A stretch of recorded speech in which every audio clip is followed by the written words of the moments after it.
Mr. Happy, a Mr. Man book by Roger Hargreaves, read by Books for Kids by Flying Dragons. On the other side of the world, where the sun shines hotter than here, and where the trees are 100 feet tall, there is a country called Happyland.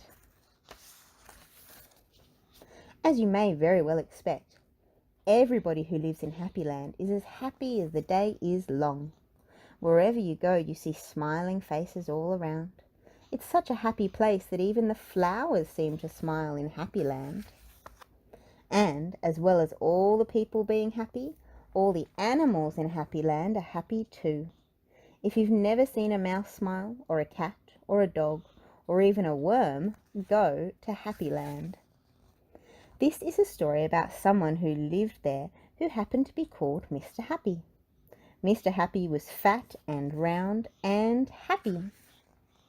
He lived in a small cottage beside a lake, at the foot of a mountain, and close to a wood in Happyland.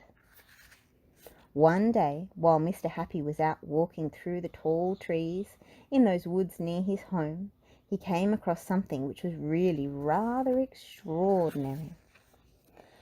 There, in the trunk of one of the very tall trees, was a door.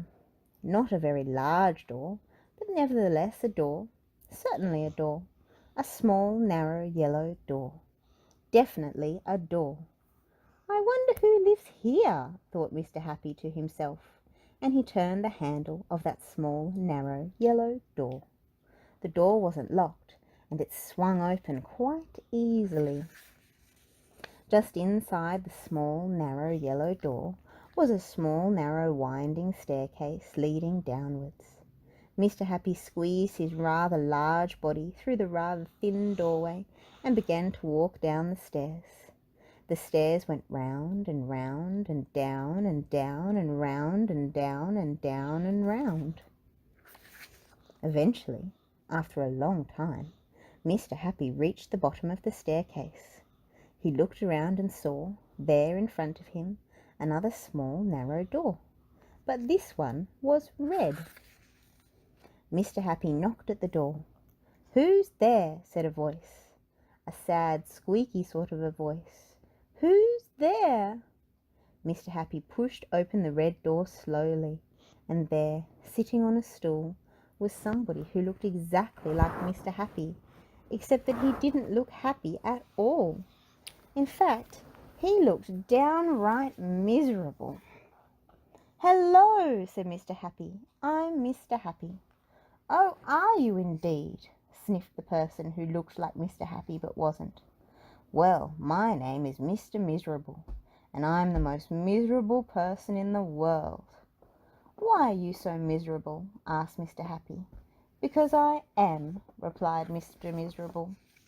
"How would you like to be happy like me?" asked Mr. Happy. "I'd give anything to be happy," said Mr. Miserable. "But I'm so miserable I don't think I could ever be happy," he added miserably. Mr. Happy made up his mind quickly. "Follow me," he said. "Where to?" asked Mr. Miserable.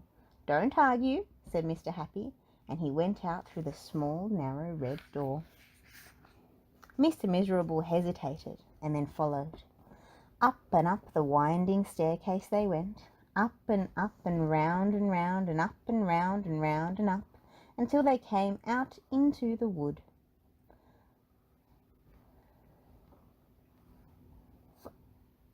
"Follow me," said Mr. Happy again, and they both set off through the wood back to Mr. Happy's cottage.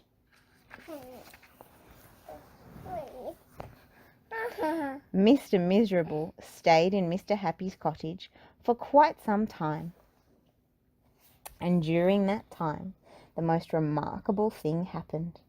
Because he was living in Happyland, Mr. Miserable, ever so slowly, stopped being miserable and started to be happy. His mouth stopped turning down at the corners, and ever so slowly it started turning up at the corners. And eventually Mr. Miserable did something that he'd never done in his whole life. He smiled, and then he chuckled, which turned into a giggle, which became a laugh A big, booming, hearty, large, giant, huge, large, enormous laugh. And Mr. Happy was so surprised that he started to laugh as well. And both of them laughed and laughed. They laughed until their sides hurt and their eyes watered. Mr. Miserable and Mr. Happy laughed and laughed and laughed and laughed. They went outside and still they laughed. And because they were laughing so much, everybody who saw them started laughing as well. Even the birds in the trees started to laugh at the thought of somebody called Mr. Miserable who just couldn't stop laughing. And that's really the end of the story, except to say that if you ever feel as miserable as Mr. Miserable used to, you know exactly what to do, don't you? Just turn up your mouth at the corners. Go on.